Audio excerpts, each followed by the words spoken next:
عمدہ کرنا، اچھا کرنا، کسی چیز کو خوبصورت کرنا. ٹھیک ہے.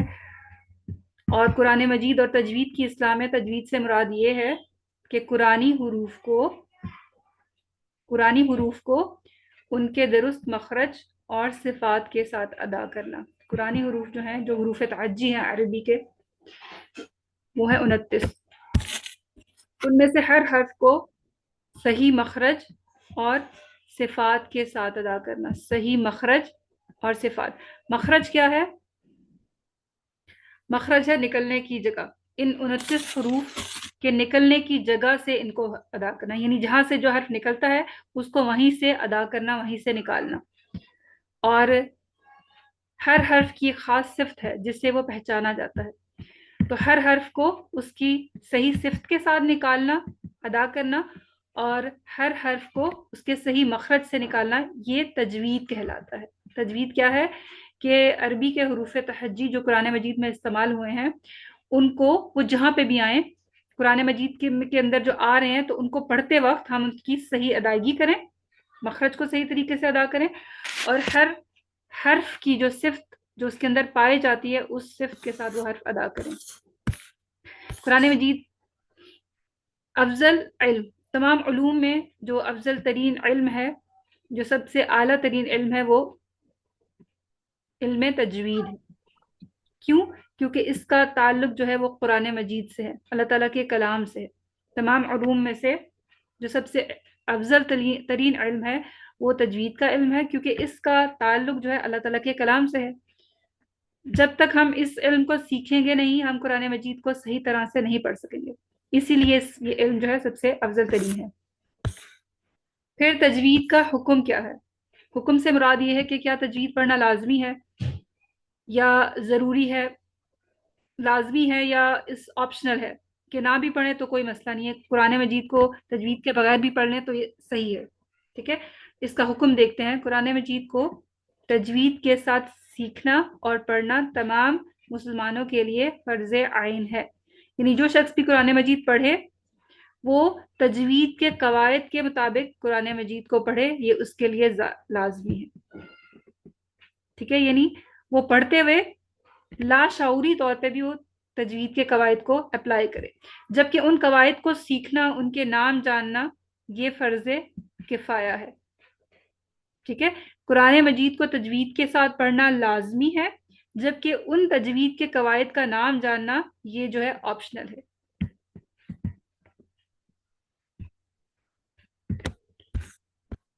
پھر تجوید کے ارکان کون کون سے ہیں؟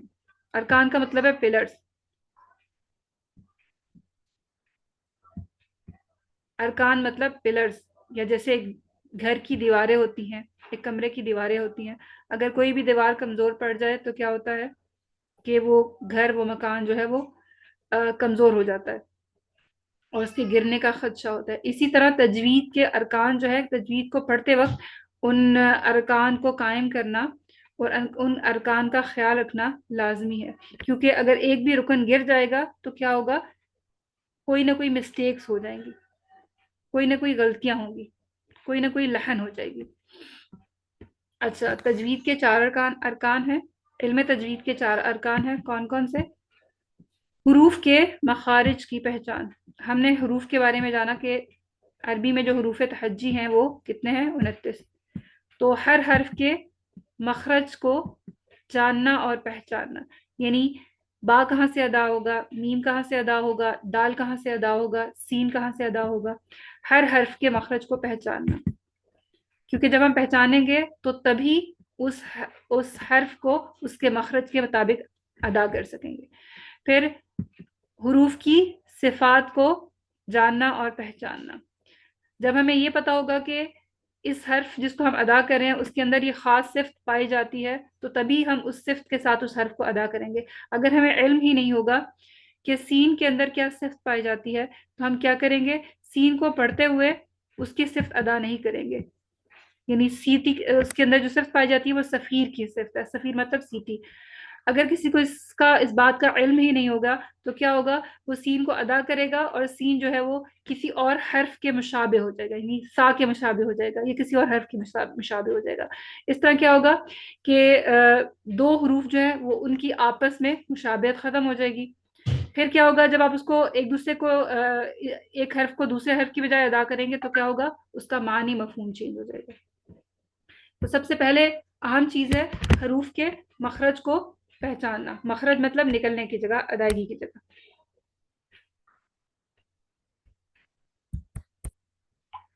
اس کے بعد صفت کو جاننا، صفت کون سا حرف موٹا پڑھا جاتا ہے، کون سا باریک پڑھا جاتا ہے. پھر تجوید کے قواعد کی پہچان،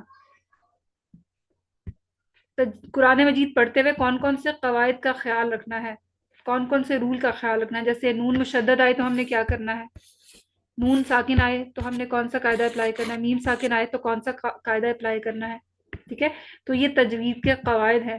یہ تیسرا اہم رکن ہے تجوید کے ارکان میں سے. پھر چوتھا جو اہم اور بہت امپورٹنٹ رکن ہے وہ یہ ہے کہ ہم ان باقی تینوں چیزوں کو اپلائی کریں پڑھتے ہوئے، یعنی پریکٹس کے ساتھ ان تینوں چیزوں کو اپلائی کریں. جب ہم نے یہ حروف کے مخرج کو بھی جان لیا، حروف کی صفات کو بھی جان لیا، تجوید کے قواعد کا بھی ہمیں پتہ لگ گیا، اب جو اہم سٹیپ ہے کہ ہم ان چیزوں کی اپلیکیشن کریں، ہم پریکٹس کریں تاکہ ہم عملی طور پر اس کو ادا کر سکیں. ہماری زبان جو ہے ان حروف کو ادا کرنے کی عادی ہو جائے. اگر ہم پریکٹس نہیں کریں گے تو کیا ہوگا، ہمیں علم تو ہو جائے گا، علم تو ہمیں آ جائے گا، حروف کے مخارج کی پہچان بھی ہو جائے گی، صفات کا بھی پتہ چل جائے گا اور تجوید کے قواعد کا بھی پتہ چل جائے گا، لیکن ہمیں ادائیگی میں مشکل ہوگی، ادائیگی میں مشکل ہوگی. ٹھیک ہے، یعنی ہم پڑھنے میں جو ہے وہ ہمیں پڑھنا نہیں آئے گا. جی یہاں تک آپ کو کلیئر ہے، سمجھ آ رہا ہے آپ لوگوں کو؟ کوئی سوال جی یہاں تک؟ جی کوئی سوال؟ نو میم. اوکے الحمدللہ. لحن، اچھا جب ہم نے تجوید کے قواعد کو پہچان لیا، ان کے حروف کو، ان کے مخارج کو، ان کی صفات کا ہمیں پتہ چل گیا، تو نیکسٹ جو بہت اہم چیز ہے، ہمیں یہ پتہ ہونا چاہیے کہ قرآن مجید میں کس کس طرح کی غلطیاں ہو سکتی ہیں، کیونکہ جب تک ہمیں غلطیوں کا نہیں پتہ چلے گا ہم ان سے بچ نہیں سکتے. ٹھیک ہے، تو ہمیں غلطیوں کی نوعیت کا بھی پتہ ہونا چاہیے. تو قرآن مجید میں عموماً دو طرح کی غلطیاں ہو سکتی ہیں. ٹھیک ہے، پہلی قسم کا نام ہے لہن جلی اور دوسری قسم کا نام ہے لہن خفی. لہن کا مطلب غلطی. تو دو طرح کی غلطیاں ہوتی ہیں قرآن مجید میں عموماً پڑھتے ہوئے، لہن جلی اور لہن خفی. لہن جلی کیا ہے؟ لہن جلی بڑی اور نمایاں غلطی، بڑی اور نمایاں غلطی. بڑی کا مطلب ہے کہ یہ بہت بڑی شمار ہوگی کہ اس سے معنی مفہوم تبدیل ہو جاتا ہے. نمایاں کا مطلب یہ ہے کہ یہ بالکل واضح ہوگی، کلیئر ہوگی. اگر کوئی زبر کا زیر پڑ رہا ہے تو آپ کو نظر آ جائے گا کہ اس نے زبر کو زیر پڑھا ہے. ٹھیک ہے، اس لیے اس کو نمایاں کہتے ہیں. اور بڑی اس لیے ہے کہ اس کی نوعیت جو ہے وہ بڑی ہے، یعنی اس غلطی کو کرنے سے معنی مفہوم جو ہے وہ تبدیل ہو جاتا ہے. اچھا، اس میں لہن جلی میں کیا کیا چیزیں شمار ہوتی ہیں، کیا کیا چیزیں آتی ہیں، کیا کیا ہم غلطی کریں تو وہ لہن جلی شمار ہوگا. سب سے پہلے تبدیلی حرف، ایک حرف کو دوسرے حرف سے تبدیل کر دینا، یہ کیا ہوگا، یہ لہن جلی کہلائے گا. جیسے دیکھیں قلب، یہ پر موٹے قاف کے ساتھ ہے، یہ جو دو نقطوں والا قاف ہے اس کو پر ادا کیا جاتا ہے، موٹا ادا کیا جاتا ہے. ٹھیک ہے، اگر کوئی اس کلمے میں قاف کو اس باریک کاف سے پڑھے، یہ والا پر قاف ہے اور یہ والا باریک کاف ہے، اور کوئی اگر اس قاف کو اس کاف سے تبدیل کر لے، ٹھیک ہے، تو کیا ہوگا، یہ تبدیلیہ حرف کہلائے گا اور لہن جلی ہوگی.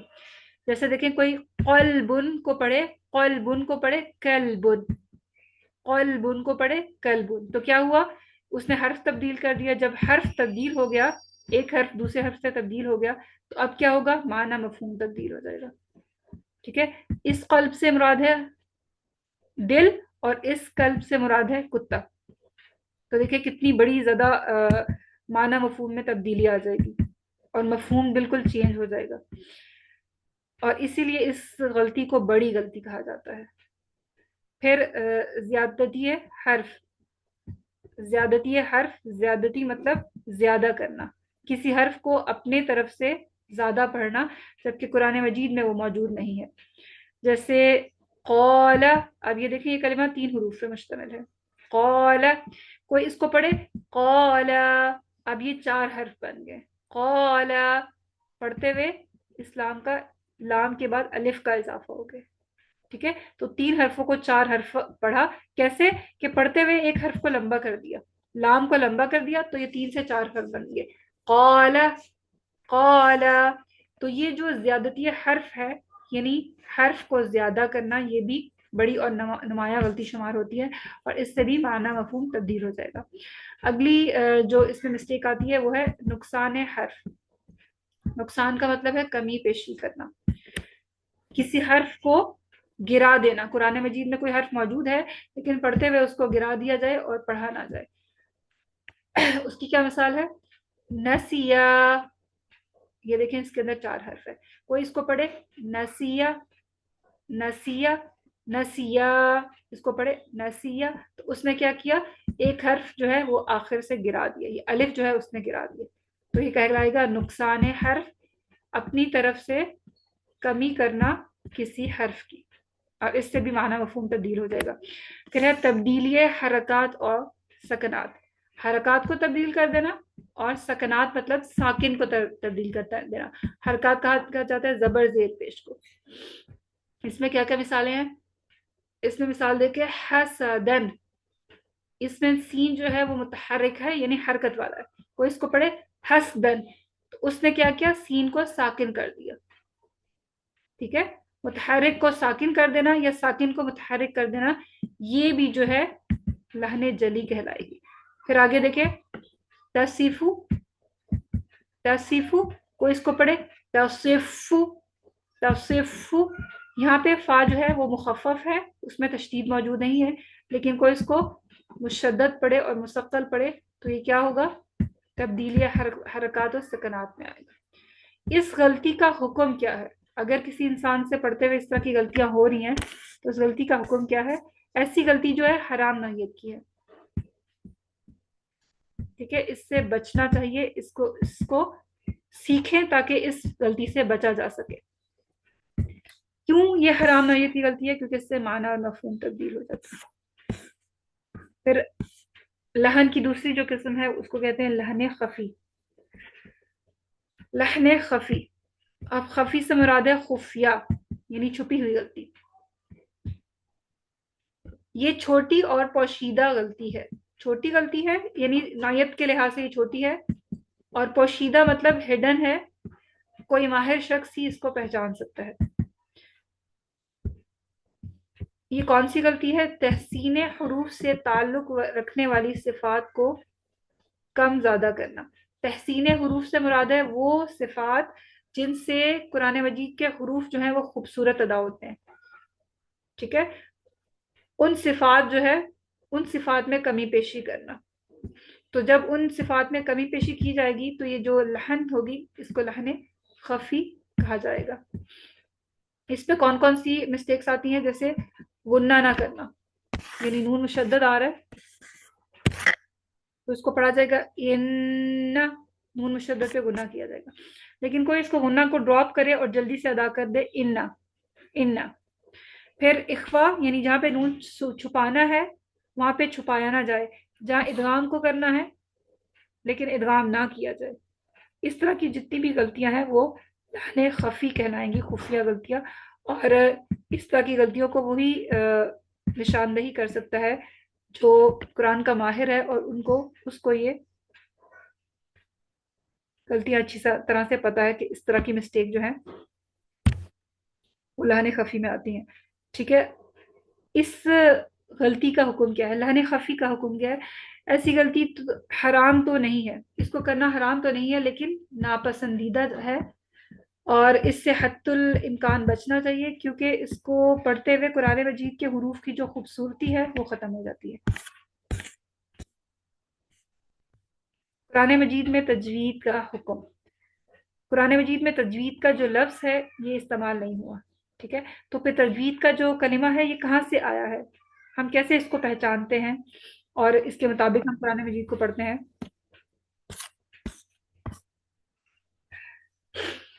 قرآن مجید میں اللہ سبحانہ و تعالیٰ فرماتے ہیں الذین آتیناہم الکتاب یتلونہ حق تلاوتہ، کہ بے شک وہ لوگ جن کو ہم نے کتاب دی وہ قرآن مجید کو ویسے ہی پڑھتے ہیں جیسے اس کی تلاوت کا حق ہے، جیسے اس کو پڑھنے کا حق ہے اس کو ویسے ہی پڑھتے ہیں۔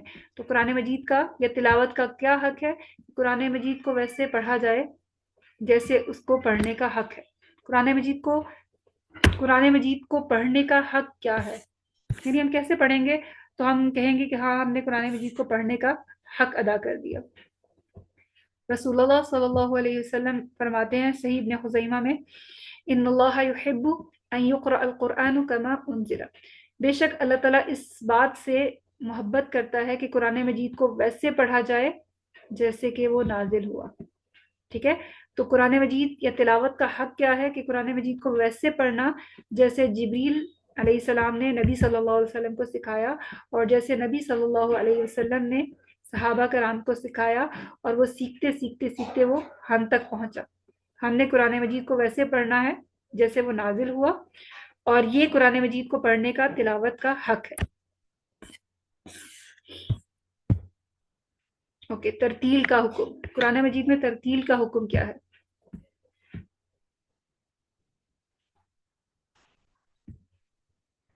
سورۃ الفرقان میں اللہ تعالیٰ فرماتے ہیں کہ وَرَتَّلْنَاهُ تَرْتِيلًا، قرآن مجید میں تجوید کا لفظ نہیں آیا ہے، ٹھیک ہے، لیکن اس کی بجائے ترتیل کا لفظ آیا ہے۔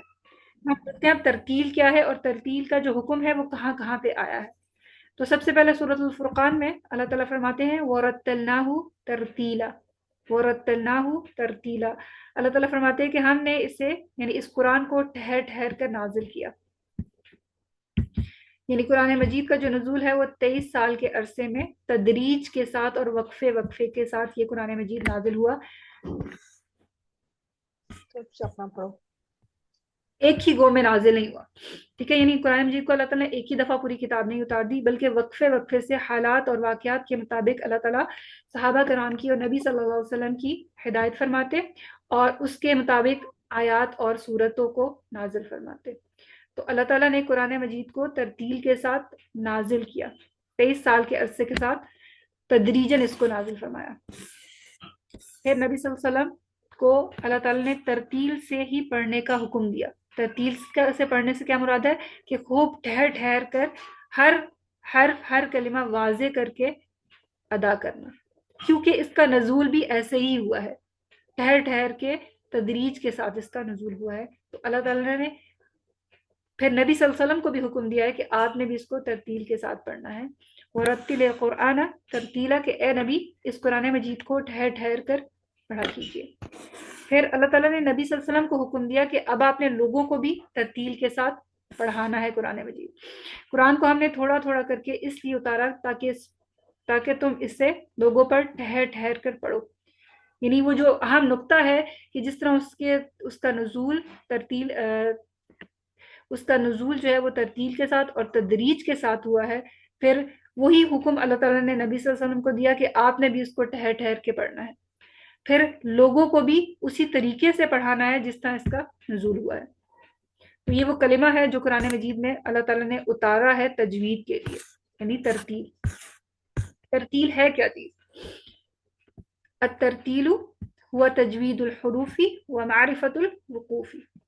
ترتیل کیا ہے؟ قرآن مجید کے حروف کو درست مخارج اور صفات کے ساتھ پڑھنا، یہ ترتیل میں پہلا پوائنٹ ہے، یہ ہم اوپر پڑھ چکے ہیں تجوید کی ڈیفینیشن میں، ٹھیک ہے۔ تو قرآن مجید میں ترتیل کا لفظ تو نہیں آیا، تجوید کا لفظ تو نہیں آیا، لیکن ترتیل کا لفظ آیا ہے، اور ترتیل سے کیا مراد ہے؟ تجوید، ٹھیک ہے۔ اور ترتیل میں دو چیزیں شامل ہیں، پہلا تو ہمیں پتہ چل گیا کہ قرآنی حروف کو درست مخارج اور صفات کے ساتھ ادا کرنا، یہ تجوید ہوگی۔ اور سیکنڈ اہم پوائنٹ جو ہے وہ ہے وقوف کی معرفت حاصل کرنا، وقوف کو جاننا۔ وقوف جو ہے یہ پلورل ہے، جمع ہے، اور اس کا واحد ہے وقف، اور اس کا مطلب ہے رکنا، سٹاپ کرنا۔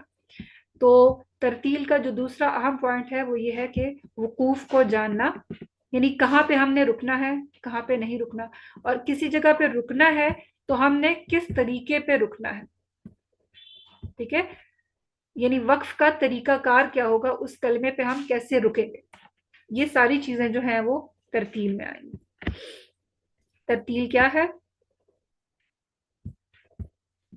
تجوید اور وقوف کو جاننا، یہ ترتیل کہلاتا ہے۔ ترتیل کی اہمیت کیا ہے؟ ہم نے جانا کہ ترتیل کتنی زیادہ اہم ہے، اور قرآن مجید میں اللہ تعالیٰ نے ذکر کیا ہے کہ اللہ تعالیٰ نے قرآن مجید کو ترتیل سے اتارا ہے، پھر اپنے نبی کو حکم دیا کہ آپ ترتیل سے پڑھیں، پھر نبی صلی اللہ علیہ وسلم کو حکم دیا کہ آپ لوگوں کو بھی ترتیل سے پڑھائیں۔ تو ترتیل کیوں اتنی اہم ہے؟ تو نبی صلی اللہ علیہ وسلم فرماتے ہیں کہ قیامت کے دن یقال لصاحب القرآن، صاحب قرآن سے کہا جائے گا، قرآن پڑھنے والے سے کہا جائے گا، اقرا ورتقی، پڑھو اور بلندی پہ چڑھتے جاؤ، ورتل، اور اس طرح پڑھو، اس طرح ٹھہر ٹھہر کے پڑھو، کما کنتا ترتل فی الدنیا، جیسے کہ تم ٹھہر ٹھہر کے تجوید و ترتیل کے ساتھ دنیا میں پڑھتے تھے۔ اب کوئی شخص اگر جلدی جلدی قرآن مجید پڑھتا ہے اور قواعد کا دھیان نہیں رکھتا تو کیا ہوگا؟ کیا اس کے لیے جملہ کہا جائے گا؟ کیونکہ وہ ترتیل کا خیال ہی نہیں رکھتا۔ اور اگر وہ جلدی جلدی پڑھتا ہے تو کیا ہوگا؟ اس کی منازل جو ہیں وہ بہت جلدی سے طے ہو جائیں گی، ٹھیک ہے۔ پھر اس سے آگے کا کہا جائے گا فَإِنَّ مَنزِلَكَ عِنْدَ آخری آیَةٍ تقرأها، کہ تمہاری منزل وہاں پہ ہے جہاں پہ تمہاری آخری آیت ختم ہوگی۔ اگر وہ ترتیل سے پڑھتا ہوگا تو کیا ہوگا؟ اس کی جو آخری منزل جو ہوگی وہ بہت بلندی تک جائے گی، لیکن اگر کوئی قرآن مجید بہت جلدی جلدی سے پڑھتا ہے تو وہ اتنی بلندی تک جا نہیں سکے گا، ٹھیک ہے۔ تو کیا اہمیت ہے ترتیل کی کہ اللہ تعالیٰ قرآن مجید، اللہ تعالیٰ اہل قرآن سے کہیں گے، صاحب قرآن سے کہیں گے کہ قرآن کو ترتیل سے پڑھتے جاؤ اور جنت کی منازل جو ہیں وہ طے کرتے جاؤ، بالکل ایسے ہی جیسے تم دنیا میں ترتیل کے ساتھ پڑھا کرتے تھے، اور تمہاری آخری منزل وہیں پہ ہے جہاں پہ تمہاری آخری آیت ختم ہوتی ہے۔ ابن عباس کہتے ہیں کہ میں اگر پورے قرآن مجید کو پڑھوں اور بغیر ترتیل سے پڑھوں، ٹھیک ہے، اس کے مقابلے میں کہ میں ایک آیت پڑھوں یا ایک سورت پڑھوں اور اس کو ترتیل کے ساتھ پڑھوں، صرف ایک آیت یا ایک سورت پڑھوں اور اس کو ترتیل کے ساتھ پڑھوں تو یہ چیز مجھے زیادہ محبوب ہے بنسبت اس کے کہ میں پورا قرآن مجید پڑھ لوں اور میں اس کے قواعد کا خیال نہ رکھوں، میں ترتیل کا خیال نہ رکھوں، ٹھیک ہے۔ تو اس سے ہمیں پتہ چلتا ہے کہ صحابہ کرام کے نزدیک بھی جو اہم چیز تھی وہ ترتیل تھی، کوالٹی تھی، تلاوت کی کوالٹی تھی، نہ کہ کوانٹٹی تھی کہ ہم زیادہ زیادہ جلدی جلدی ختم کر لیں۔ وہ ان کا ارادہ یہ ہوتا تھا، ان کی نیت یہ ہوتی تھی ہم جو بھی پڑھیں وہ بہترین پڑھ کے اللہ تعالیٰ کے لیے بہترین طریقے سے پڑھیں اور بہترین پڑھیں اور اچھا دیں اللہ تعالیٰ کو، اللہ تعالیٰ کے لیے ذات کے لیے پڑھیں اور اچھا پڑھیں، بنسبت اس کے کہ ہم پڑھتے جائیں، ہم بہت زیادہ پڑھیں لیکن اس میں ہم کوالٹی کا خیال نہ رکھیں، ٹھیک ہے۔ ابن عباس فرماتے ہیں کہ میں اگر ایک سورت کو یا ایک آیت کو پڑھوں اور اس کو ترتیل کے ساتھ پڑھوں تو یہ چیز مجھے زیادہ محبوب ہے بنسبت اس کے کہ میں پورا قرآن پڑھ لوں اور ترتیل کا خیال نہ رکھوں۔ پھر عبداللہ بن مسعود فرماتے ہیں کہ جود القرآن وزینوہ باحسن الاصوات، کہ قرآن مجید کو تجوید کے ساتھ پڑھا کرو اور اچھی آوازوں کے ساتھ مزین کیا کرو، صرف تجوید کا خیال نہیں رکھنا بلکہ پڑھتے ہوئے اچھی آوازوں کے ساتھ قرآن مجید کو سجاؤ، مزین کرو۔ ماہر قرآن کی فضیلت، ماہر قرآن وہ ہے جو قرآن کو پڑھتے پڑھتے پڑھتے محنت کرتا ہے اور ایک چیز میں وہ مہارت حاصل کر لیتا ہے، وہ ایکسپیرینسڈ ہو جاتا ہے، تو اس کے لیے کیا اجر ہے؟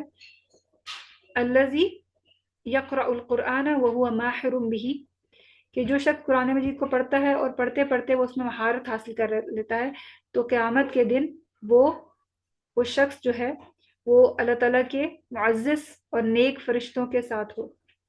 یعنی اس کی کمپنی کس کے ساتھ ہوگی؟ اللہ تعالیٰ کے نیک اور معزز فرشتوں کے ساتھ. یعنی وہ عام لوگوں کے ساتھ کھڑا نہیں ہوگا. اس کے کھڑے ہونے کی جگہ اس کی جو مجلس ہوگی وہ بھی اہم لوگوں کے ساتھ اس کی مجلس ہوگی. والذی یقرأ القرآن ویتتعتع فیہ وہو علیہ شاق لہ اجران. اب مہارت کیسے آتی ہے کہ ہم اب کوشش کریں، ہم سے غلطیاں ہوں، ہم سے مسٹیک ہوں، لیکن پھر بھی ہم پیچھے نہ ہٹیں، ہم پوری کوشش جاری رکھیں اس میں ماہر بننے کی، اس میں کوشش جاری رکھیں. تو جو شخص کوشش کرتا ہے، یعنی زیرو کے لیول سے سٹارٹ کر رہا ہے اور کبھی وہ گر رہا ہے، کبھی اس کو تھکن ہو رہی ہے، کبھی اس کو بہت زیادہ اریٹیشن ہو رہی ہے کہ اس سے وہ ایک چیز کو ادا کرنے کی کوشش کر رہا ہے اور وہ تھک گیا ہے لیکن پھر بھی اس سے ادا نہیں ہو رہی، تو اس کے لیے بھی اجر ہے کہ جو شخص غلطی کرتا ہے اور پھر بھی وہ پیچھے نہیں ہٹتا، وہ کوشش جاری رکھتا ہے، تو اللہ تعالیٰ کے ہاں اس کے لیے ڈبل اجر ہے. یعنی ایک اجر نہیں ہے، اللہ تعالیٰ اس کو اس کی کوشش کا بھی اور اس کی نیت کا بھی اس کو اجر دے گا. پھر قرآن مجید کو پڑھتے ہوئے جلدی نہ کیا جائے. پہلے کہا گیا کہ قرآن مجید کو ٹھہر ٹھہر کے پڑھو، اس کے بعد کہا گیا کہ جلدی نہ پڑھو. وَلَا تَعْجَلْ بِالْقُرْآنِ، قرآن مجید کو پڑھنے میں جلدی نہ کرو. کیا ہوگا؟ اس سے قواعد ڈراپ ہو جائیں گے، حروف جو ہیں دوسرے حروف سے ایکسچینج ہو جائیں گے اور صفات ڈراپ ہو جائیں گی، تو اس سے قرآن مجید کا وہ حق ادا نہیں ہوگا، تلاوت کا وہ حق ادا نہیں ہوگا. پھر جو قرآن مجید میں سے ایک حرف پڑھتا ہے اس کے لیے نیکی ہے، اور وہ نیکی جو ہے 10 نیکیوں کے برابر ہے. اللہ کے رسول نے فرمایا میں یہ نہیں کہتا کہ الف لام میم جو ہے وہ ایک حرف ہے، بلکہ الف حرف، الف ایک الگ حرف ہے، لام ایک الگ حرف ہے، میم ایک الگ حرف ہے. ٹھیک ہے، یعنی اب اس پہ 3 نیکیاں مل گئی. ٹھیک ہے، اور اس کو اللہ تعالیٰ مزید ان کو بڑھا دیں گے. ہمیں یہ ایک کلمہ لگ رہا ہے لیکن اللہ تعالیٰ ہر حرف کے مطابق ہمیں اجر دیں گے، ہر حرف کے مطابق اللہ تعالیٰ ہمیں اجر دیں گے، اور وہ بڑھتا بڑھتا مزید انکریز ہو جائے گا. پھر ایک حدیث میں آتا ہے لیسا منا من لم یتغنى بالقرآن، کہ اللہ کے رسول نے فرمایا کہ جو قرآن مجید کو خوبصورتی کے ساتھ، غنا کے ساتھ نہ پڑھے وہ ہم میں سے نہیں ہے. یعنی وہ جلدی پڑھے اور اس کے حقوق کا خیال نہ رکھے، تلاوت کے حقوق کا خیال نہ رکھے، روز کا خیال نہ رکھے، اور اپنی آواز میں خوبصورتی پیدا نہ کرے، قرآن کو مزین نہ کرے، تو وہ ہم میں سے نہیں. اب خلاصہ دیکھ لیتے ہیں کہ کیا کیا چیزیں ہم نے آج تجوید میں پڑھی ہیں. کہ حروف کو درست مخارج کے ساتھ ادا کرنا، حروف کو درست مخارج کے ساتھ ادا کرنا. حروف کیا ہے؟ عربی کے حروف تہجی 29 جو حروف ہیں، 29 حروف، ان میں سے ہر حرف کو صحیح مخرج سے ادا کرنا، اس کی ادائیگی صحیح کرنا.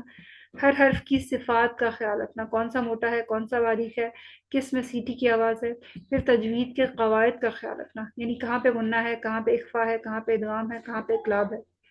پھر وقوف کی معرفت، وقوف کو جاننا، یعنی کہاں پہ وقف کرنا ہے، کہاں پہ وقف نہیں کرنا. اگر وقف کریں گے وہاں پہ تو معنی تبدیل ہو جائے گا. پھر جب وقف کرنے کی ضرورت پڑ گئی ہے تو وقف کرنے کا طریقہ کار کیا ہوگا. پھر قرآن مجید کو ٹھہر ٹھہر کے پڑھنا کیونکہ اس کا نزول ایسے ہوا ہے. پھر قرآن مجید کو پڑھنے میں جلدی نہ کرنا، جیسے عام طور پہ لوگ جلدی سے پڑھتے ہیں. پھر قرآن مجید کو اپنی آواز کے ساتھ مزین کرنا، خوبصورتی کے ساتھ قرآن مجید کو پڑھنا. یہ ساری چیزیں جو ہیں انشاءاللہ ہم پڑھیں گے، اور یہ ساری چیزیں جو ہوں گی یہ تجوید میں آئیں گی، ہم چیزوں کو کور کریں گے. یہاں تک ہماری کلاس جو ہے وہ ہمارا ٹاپک کمپلیٹ ہو جاتا ہے. اگر آپ کا کوئی سوال ہے تو آپ لوگ پوچھ لیں.